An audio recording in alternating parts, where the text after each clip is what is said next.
Hello everyone, అందరికీ నమస్కారం. Welcome to our channel GK. Covid pandemic తర్వాత ఇండియా ఎకానమీ అనేది కే షేప్ రికవరీ అయ్యిందండి. హై ఇన్ఫ్లేషన్ తో పాటు ప్రీమియం కేటగిరీస్ అనేవి బాగానే ఉన్నట్లు కనిపిస్తున్నప్పటికీ మాస్ కన్జంప్షన్ ఐటమ్స్ మీద ఇంపాక్ట్ అయితే చూపించింది అనమాట. జీడిపి డేటా కూడా గవర్నమెంట్ క్యాపెక్స్ కి డ్రైవర్ గా ఉంటుందని ఇండికేట్ చేస్తుంది. అయితే కన్జంప్షన్ మాత్రం తగ్గుతూనే ఉందన్నమాట. రీసెంట్ గా ఆర్బీఐ నుండి గవర్నమెంట్ కి 1,00,000 కోట్లకి పైగా అడిషనల్ డివిడెండ్ బోనస్ ఇచ్చిందండి. అండ్ కమింగ్ బడ్జెట్ లో మిడిల్ క్లాస్ కి సంబంధించి ట్యాక్స్ కట్స్ ఉంటాయని ఎక్స్పెక్ట్ చేస్తున్నారండి. అండర్ న్యూ ట్యాక్స్ రెజ్యూమే కింద ఇన్కమ్ ట్యాక్స్ స్లాబ్స్ కనుక చూస్తే మనం 3 to 6 lakhs అనేది 5% ట్యాక్స్ పే చేయాల్సి ఉంటుంది. And 6 to 9 lakhs 10%, 9 to 12 lakhs 15%, and 12 to 15 lakhs 20%, above 15 lakhs అయితే మనం అప్ టు 30% వరకు కూడా ట్యాక్స్ అనేది పే చేయాల్సి ఉంటుంది అనమాట. According to the grape wine, ఇప్పుడు 50,000 ఉన్న స్టాండర్డ్ డిడక్షన్ అనేది న్యూ ట్యాక్స్ రెజ్యూమేలో 1 lakh అంటే డబుల్ చేయొచ్చు. అలాగే లోయెస్ట్ ట్యాక్సిబుల్ ఇన్కమ్ స్లాబ్ అనేది 3 lakhs నుండి 5 lakh కి పెరుగుతుందని అనుకుంటున్నారు. అదే కనుక జరిగితే 5 to 8 lakhs వరకు 5% ట్యాక్స్ ఉంటుంది. 8 to 11 lakhs 10%, 11 to 14 lakhs 15%, and 14 to 17 lakhs 20%, and above 17 lakhs 30% ఉంటుంది assumed one. So in case budget లో కనుక ట్యాక్స్ కట్ ఉంటే సినారియో అనాలిసిస్ కనుక చూస్తే present existing new tax resume బట్టి మనం చూస్తే అప్ టు 7.5 lakhs వరకు కూడా నిల్ ట్యాక్స్ అనమాట. In case 15 lakhs above earnings ఉంటే 1,45,600 ఉంటుంది. అండ్ అబోవ్ 20 lakhs ఎర్నింగ్స్ ఉంటే 2,86,000 వరకు ఉంటుంది అనమాట. In case new tax resume with expected change, ఒకవేళ చేంజ్ కనుక జరిగితే అప్కమింగ్ బడ్జెట్ లో మనకి అప్ టు 10 lakhs వరకు కూడా నిల్ అనమాట ట్యాక్స్ అనేది. మన ఎర్నింగ్స్ కనుక 15 lakhs వరకు ఉంటే మనం 93,600 ట్యాక్స్ పే చేయాల్సి ఉంటుంది. అండ్ అబౌట్ 20 lakhs ఉంటే 2,18,400 ట్యాక్స్ అనేది పే చేయాల్సి ఉంటుంది. ఇన్ కేస్ ట్యాక్స్ కట్స్ కనుక జరిగితే మిడిల్ క్లాస్ పీపుల్ వ్యాలెట్ లో అమౌంట్ అనేది పెరుగుతుందండి. దాని వల్ల కొన్ని ప్రొడక్ట్స్ కన్జంప్షన్ కూడా పెరుగుతుంది అనమాట. సో దాని వల్ల బెనిఫిట్ అయ్యే స్టాక్స్ ఏంటో మనం ఈ రోజు ఈ వీడియోలో తెలుసుకుందాం. సో ట్యాక్స్ కట్ వల్ల బెనిఫిట్ అయ్యే కన్జంప్షన్ బెనిఫిట్స్ స్టాక్స్ లో ముందు మనం చూడాల్సిందే Aditya Birla fashion and retail. Market capitalisation అనేది 32,485 crores ఉంది.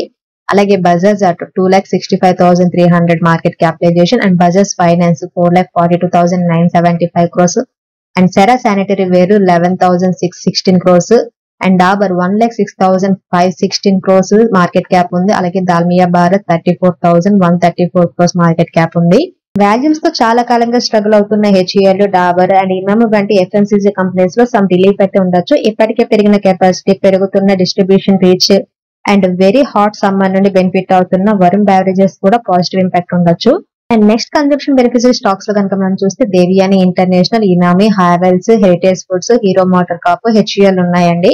నౌడేస్ ఈవెన్ స్మాల్ సిటీస్ లో కూడా out of home food consumption అనేది ట్రెండ్ చాలా ఎక్కువగా పెరిగిపోతుంది. దీనివల్ల Zomato and Jubilant food works and Devyani international's benefit అవుతాయి అన్నమాట. అండ్ పెరుగుతున్న కన్జ్యూమర్ స్పెండింగ్ తో flavoured milk, yogurt and cheese లాంటి ప్రీమియం డైరీ ప్రొడక్ట్స్ కి డిమాండ్ పెరుగుతుందని ఎక్స్పెక్ట్ చేస్తున్నారు. సో ఈ స్పేస్ లో హెరిటేజ్ ఫుడ్స్ అంటే ఇది వాల్యూ యాడెడ్ ప్రొడక్ట్స్ మీద ఎక్కువగా స్ట్రాంగ్ ఫోకస్ అయితే చేస్తుంది. అండ్ ఇంకొన్ని స్టాక్స్ ఏంటంటే ఇండిగో అంటే ఏవియేషన్ సెక్టర్ సంబంధించింది, ISTC, monopoly and Jubilant food work, Kajaria ceramics, lemon tree hotels and metro brands అన్నమాట. మిడిల్ ఇన్కమ్ కన్జ్యూమర్ చేతిలో ఉన్న డిస్పోజల్ ఇన్కమ్ అనేది అప్పరల్ అండ్ ఫుట్వేర్ వంటి డిస్క్రిషనరీ పర్చేస్ మీద స్పెండింగ్ పెంచే అవకాశం ఉందన్నమాట. So Aditya Birla fashion retail, trend and metro brands లాంటి organised and branded players benefit అయ్యే అవకాశం ఉంది. ట్యాక్స్ కట్ వల్ల బెనిఫిట్ అయ్యే ఇంకొన్ని స్టాక్స్ ఏంటంటే రాయల్ ఆర్చిడ్ హోటల్స్ అండి, మార్కెట్ క్యాపిటలైజేషన్ 979 crores ఉంది. Safari industries 10,223 crores, trend 1,90,285 crores, Varun beverages 2,05,409 crores ఉంది market capitalisation, Voltas 49,603 crores, and Zomato 1,78,606 crores market cap ఉందన్నమాట. Rising urbanisation and record heat తో ఎయిర్ కండిషనర్స్ డిమాండ్ అయితే పెరుగుతుంది. వాల్టర్స్ ఒక leading AC manufacturer కాబట్టి ఇది ఒక స్టాండర్డ్ చాయిస్ అని చెప్పుకోవచ్చు. 2024 బడ్జెట్ లో మిడిల్ ఇన్కమ్ గ్రూప్ కి ఇచ్చే fresh incentives like rebate on home loan, interest and tax benefit వల్ల రియల్ ఎస్టేట్ వాల్యూ చైన్ లో రిటైల్ డిమాండ్ అనేది పెరుగుతుంది అనుకుంటున్నారు. And Dalmia Bharat, Havells India, Kajaria ceramics and Cera sanitary ware వంటి కంపెనీస్ బెనిఫిట్ అవుతాయి అన్నమాట. మిడిల్ క్లాస్ ఇన్కమ్స్ పెరిగే కొద్దీ 2 వీలర్స్ కి డిమాండ్ సిగ్నిఫికెంట్లీ ఇంక్రీజ్ అవుతుందండి. హయ్యర్ డిస్పోజబుల్ ఇన్కమ్స్ అనేవి పర్సనల్ ట్రాన్స్పోర్టేషన్ స్పెండింగ్ ని పెంచుతాయి. సో దీనివల్ల hero motor Corp and Bajaj auto అనేది మెయిన్ బెనిఫిషియరీ అని చెప్పుకోవచ్చు. ఫైనలీ మిడిల్ క్లాస్ ఇన్కమ్ పెరిగే కొద్దీ ఎయిర్ ట్రావెల్ డిమాండ్ కూడా పెరుగుతుంది. ఎన్హాన్స్డ్ కనెక్టివిటీతో ఇంటర్ గ్లోబ్ ఏవియేషన్ ఈ స్పేస్ లో స్వీట్ పాట్ అని చెప్పుకోవచ్చు. IRCTC ticketing, water and rail catering లో మొనోపాలీగా ఉంది కాబట్టి ఐఆర్సిటిసి కూడా బెనిఫిట్ అవ్వచ్చు. ట్రావెల్ సెక్టర్ కి రిలేటెడ్ గా ఉన్న హోటల్ సెక్టర్ లో రాయల్ ఆర్చిడ్ హోటల్స్, అలాగే lemon tree and market premium luggage brand అయిన సఫారీ కూడా లాభపడే అవకాశం ఉందన్నమాట.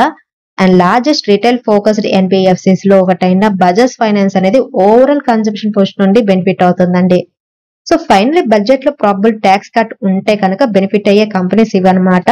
And this is not a recommendation to buy A portfolio. ఇదండి ఈ రోజు వీడియో. ఈ వీడియో కేవలం ఎడ్యుకేషనల్ ఇన్ఫర్మేషన్ పర్పస్ చేసింది. Thank you for watching. Have a good day.